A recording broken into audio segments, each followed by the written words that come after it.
Somebody had asked for a picture of the reloading area. My junk on top, but this is the reloading area.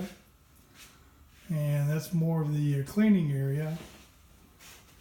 I use this for cleaning my guns and all that.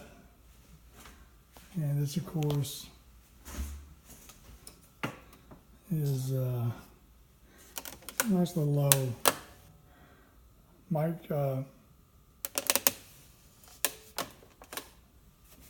Home Depot thing. But this is the reloading area. I'm about to start putting powder in these.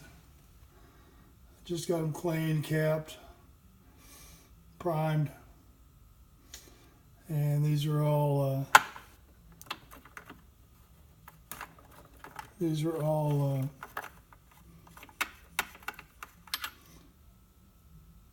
ready to go.